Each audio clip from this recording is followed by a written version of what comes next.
Hi guys, कैसे हैं आप सब गाइस। आई होप आप सब ठीक होंगे गाइस। मेरा नाम है अब्दुल और आप देख रहे हैं अपने YouTube channel current pharmacy. Guys आज की जो ये वीडियो है ये काफ़ी नॉलेजेबल होने वाली है। तो आज जो हम वीडियो में कवर करने वाले हैं, जो आपकी बी फॉर्म सेकंड सेम में एक सब्जेक्ट है पैथोफिजियोलॉजी, तो उसकी जो थर्ड यूनिट है उसी के मैं आपको आज ऐसे टॉप 25 MCQ बताने वाला हूं जो एग्जाम की प्रिपरेशन के लिए सबसे बेस्ट है, जिन्हें आप प्रिपेयर कर लोगे तो आप अपने एग्जाम में 80+ मार्क्स ला सकते हो।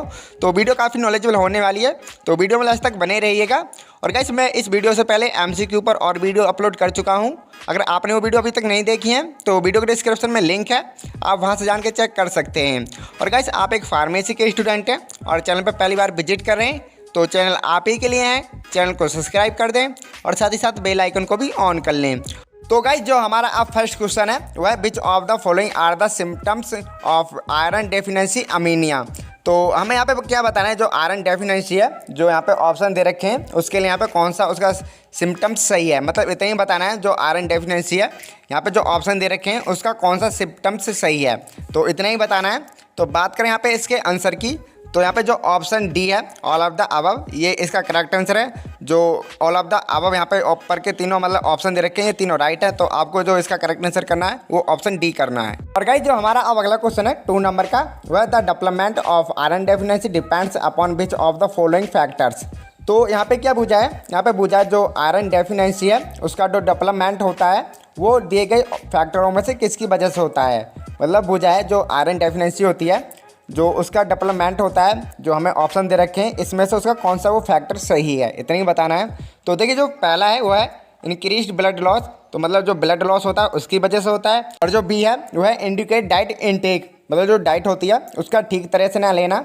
और जो सी है वो है बोथ ए एंड बी, तो इसका जो यहाँ पे सी वाला करेक्ट आंसर है, जहाँ पे लिखा है बोथ ए एंड बी, तो इसका जो सी है करेक्ट आंसर है। तो आपको जो इसका करेक्ट आंसर करना है वो ऑप्शन सी ही करना है। और गाइस जो हमारा अब अगला क्वेश्चन है 3 नंबर का, वो है consistency of vitamin B12 deficiency is impaired.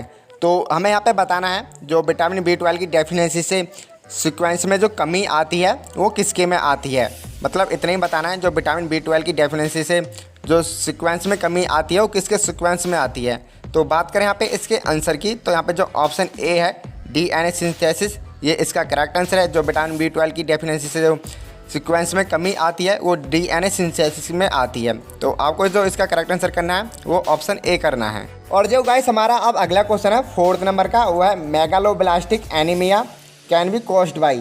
तो हमें यहाँ पे बताना है जो मेगालोब्लास्टिक एनीमिया कॉज्ड होती है वो किसकी वजह से होती है। तो बात करें यहाँ पे इसके आंसर की, तो यहाँ पे जो ऑप्शन डी है ऑल ऑफ द अबव, ये इसका करेक्ट आंसर है। मतलब जो आपको ऊपर के ए बी और सी दे रखे हैं ये तीनों ही राइट हैं, और जो नीचे दे रखा है वो इन चारों का एक है, तो आपको इसलिए जो इसका करेक्ट आंसर करना है वो ऑप्शन डी वाला करना है। और गाइस जो हमारा अब अगला क्वेश्चन है 5 नंबर का, वह which part of the blood is affective in sickle cell anaemia. तो हमें यहाँ पे बताना है जो ब्लड के अंदर सिक्वल सेल होती हैं उसको कौन इफेक्टिव करता है। तो बात करें यहाँ पे इसके आंसर की, तो जो हीमोग्लोबिन है ये इसका करेक्ट आंसर है। ये इसलिए होता है क्योंकि जो हीमोग्लोबिन की जो इफ़ेक्ट होता है और उसकी जो शेप होती है वो चेंज होती रहती है, इसलिए यहाँ पे जो इसका करेक्ट आंसर होगा वो यहाँ पे जो ऑप्शन बी है हीमोग्लोबिन यही होगा। और गाइस जो हमारा अगला क्वेश्चन है 6 नंबर का, वह है ऑटोसोमल रिसेसिव डिजीज आर। तो हमें यहाँ पे बताना है मतलब दिए गए ऑप्शन में से कौन सी डिजीज़ हमारी ऑटोसोमल रिसेसिव डिजीज़ है, इतना ही बताना है। तो बात करें यहाँ पे इसके आंसर की, तो यहाँ पे जो ऑप्शन डी है ऑल ऑफ द अबव, ये इसका करेक्ट आंसर है। जो हमारी तीनों ही डिजीज़ हैं ये तीनों ही ऑटोसोमल रिसेसर डिजीज़ हैं, तो इसलिए यहाँ पे जो इसका करेक्ट आंसर होगा वो ऑप्शन डी होगा। और गाइस जो हमारा अगला क्वेश्चन है 7 नंबर का, ये काफ़ी इंपॉर्टेंट है, आप इसका स्क्रीनशॉट ले लेना, ये काफ़ी बार एग्जाम में आ भी चुका है। जो है the complication that occurs in severe thalassaemia. तो हमें यहाँ पे बताना है जो थैलीसीमिया डिजीज़ है उसमें कौन सी हमारी कॉम्प्लिकेशन दिए गए ऑप्शन में से हो सकती है, इतना ही बताना है। जो थैलीसीमिया डिजीज़ है उसमें से कौन सी कॉम्प्लिकेशन दिए गए ऑप्शन में से हो सकती है। तो बात करें यहाँ पे इसके आंसर की, तो यहाँ पे जो ऑप्शन डी है ऑल ऑफ द अबव, ये इसका करेक्ट आंसर है। तो आपको जो इसका करेक्ट आंसर करना है वो ऑप्शन डी ही करना है। और गाइस जो हमारा अब अगला क्वेश्चन है 8 नंबर का, वो है haemolytic anaemia is characterised by all except. तो यहाँ पे पूछा है मतलब जो हीमोलाइटिक एनीमिया होती है वो दिए गए ऑप्शन में से सब कुछ होता है, बस उसमें से एक नहीं होता, और दिए गए ऑप्शन में से वह कौन सा ऑप्शन है।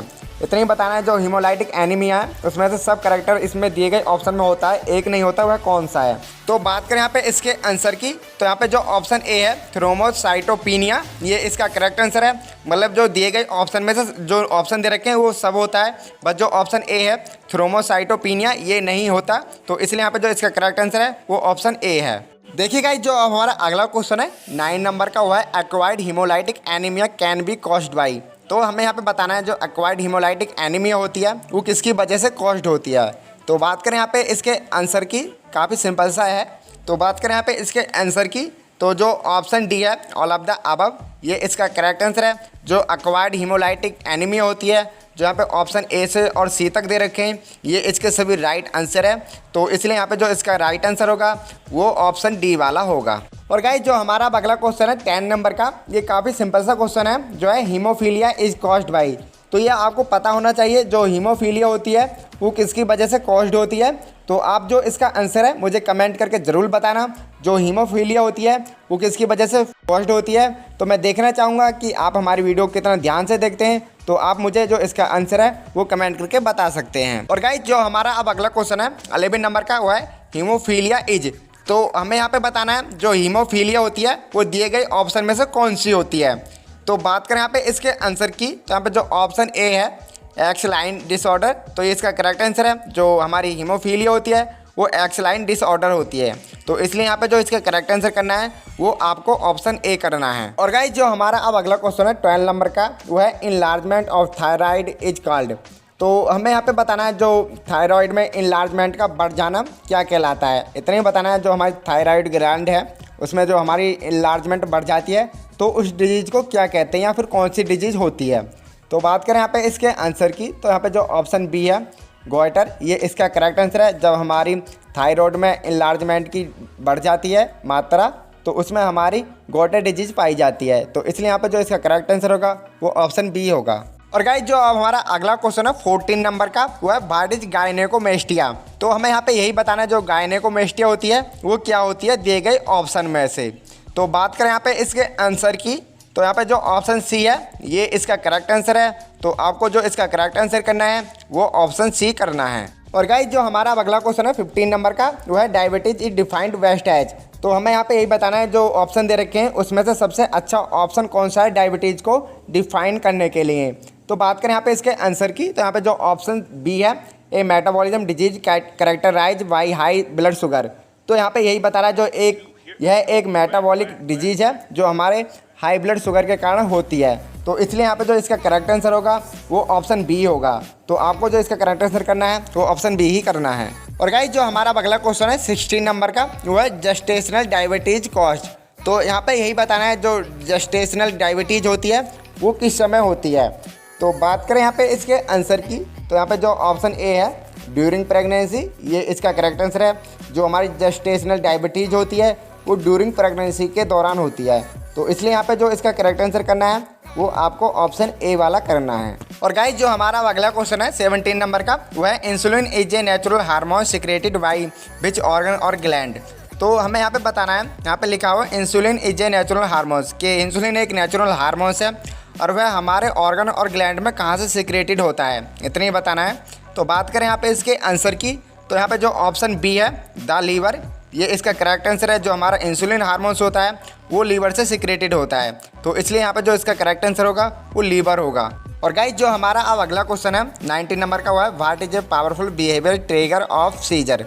तो यहाँ पे हमें बताना है, मतलब दिए गए ऑप्शन में से ऐसा कौन सा ऑप्शन है जो हमारी सीजर के लिए ट्रिगर का काम करता है, इतना ही बताना है। तो बात करें यहाँ पे इसके आंसर की, तो यहाँ पे जो ऑप्शन बी है लैक ऑफ स्लीप, मतलब नींद ना आना, ये इसकी वजह से हो सकता है कि जो हमारा पावरफुल बिहेवियर होता है सीजर के लिए ट्रिगर का, तो इसलिए जो प्रॉब्लम होती है वो यही होता है लैक ऑफ स्लीप, मतलब नींद ना आना, ये हमें डिजीज हो सकती है। तो इसलिए यहाँ पे जो इसका करेक्ट आंसर होगा वो ऑप्शन बी ही होगा। और गाइस, जो हमारा अगला सवाल है 20 नंबर का, ये काफ़ी इम्पोर्टेंट है और काफ़ी सिंपल भी है, जो है what does the body nervous system control. तो हमें यहाँ पे क्या बताना है, हमें बताना है दिए गए ऑप्शन में से ऐसा कौन सा ऑप्शन है जो हमारी बॉडी के नर्वस सिस्टम को कंट्रोल करता है, इतना ही बताना है। जो यहाँ पे ऑप्शन दे रखे हैं इनमें से ऐसा कौन सा ऑप्शन है जो हमारी बॉडी के नर्वस सिस्टम को कंट्रोल करता है। तो ये 20 नंबर का क्वेश्चन था। तो ये काफ़ी सिंपल है। आप मुझे जो इसका आंसर है कमेंट करके ज़रूर बताना कि इसका आंसर क्या होना चाहिए। और गाइस जो हमारा अब अगला क्वेश्चन है 21 नंबर का, हुआ है व्हाट कॉजेज पार्किंसंस डिजीज। तो हमें यहाँ पे बताना है दिए गए ऑप्शन में से ऐसा कौन सा ऑप्शन है जो पार्किंसन डिजीज के लिए कॉज करता है। तो बात करें यहाँ पे इसके आंसर की, तो यहाँ पे जो ऑप्शन बी है loss of the brain chemical dopamine, ये इसका राइट आंसर है। जो हमारे ब्रेन में डोपामीन की कमी हो जाती है तो हमें पार्किंसन डिजीज हो जाती है, इसलिए यहाँ पे जो इसका करेक्ट आंसर होगा वो ऑप्शन बी होगा। और गाइस जो हमारा अगला क्वेश्चन है 22 नंबर का, वो है व्हाट इज ए स्ट्रोक। तो हमें यहाँ पे क्या बताना है, हमें बताना है जो स्ट्रोक है वो क्या होता है, इतना ही बताना है। तो बात करें यहाँ पे इसके आंसर की, तो यहाँ पे जो ऑप्शन डी है ऑल ऑफ द अबव, ये इसका करेक्ट आंसर है। जो ऊपर के ए बी सी तीनों ही इसके राइट आंसर है, तो इसलिए इसका जो फोर्थ आंसर है यहाँ पे ऑल ऑफ द अबव कि आपके आंसर सारे सही हैं, तो इसका जो ऑप्शन डी है ये वाला सही है। और गाइस जो हमारा अगला क्वेश्चन है 23 नंबर का, वो है डिप्रेशन इज। तो हमें यहाँ पे बताना है कि डिप्रेशन क्या होता है। तो बात करें यहाँ पे इसके आंसर की कि डिप्रेशन क्या होता है, तो यहाँ पे जो ऑप्शन बी है mood disorder and mental illness, ये इसका राइट आंसर है। जो हमारा मूड डिसऑर्डर होता है और मेंटल इलनेस होता है उसी को हम डिप्रेशन कहते हैं, तो इसलिए यहाँ पे जो इसका करेक्ट आंसर होगा वो ऑप्शन बी वाला होगा। और गाइस जो हमारा अब लास्ट क्वेश्चन है 25 नंबर का, what is the major risk factor for stock. तो हमें यहाँ पे बताना है कि जो हमारा मेजर रिस्क होता है उसके स्टॉक के लिए क्या फैक्टर होते हैं दिए गए ऑप्शन में से। तो गाइस ये हमारा लास्ट क्वेश्चन है। आप जो इसका आंसर है मुझे कमेंट करके ज़रूर बताना है कि जो हमारा मेजर रिस्क होता है उसके लिए स्टॉक के लिए क्या फैक्टर होते हैं। तो ये लास्ट क्वेश्चन है, आप इसका मुझे आंसर कमेंट करके बता सकते हैं। तो बस गाइस यही था आज की वीडियो में। आई होप आपको ये समझ में आया होगा। गाइस वीडियो कैसी लगी ये हमें कमेंट करके ज़रूर बताना। और गाइस वीडियो अच्छी लगी हो तो वीडियो को लाइक भी कर देना और अपने फ्रेंड लोग और क्लासमेटों के साथ भी वीडियो को शेयर कर देना। और गाइस आप एक फार्मेसी के स्टूडेंट हैं और चैनल पर पहली बार विजिट कर रहे हैं तो चैनल आप ही के लिए है, चैनल को सब्सक्राइब कर दो और साथ ही साथ बेल आइकन को भी ऑन कर लो। और गाइस आपने अभी तक मुझे इंस्टाग्राम फॉलो नहीं किया हो तो आप मुझे इंस्टाग्राम पर फॉलो कर लेना। वहाँ पे आपको काफ़ी सारे फार्मेसी से रिलेटेड डायग्राम और फार्मेसी से रिलेटेड ही अमेजिंग वीडियो मिल सकती हैं। तो मिलते हैं जल्दी नेक्स्ट वीडियो में, तब तक के लिए thank you for watching video. Have a nice day.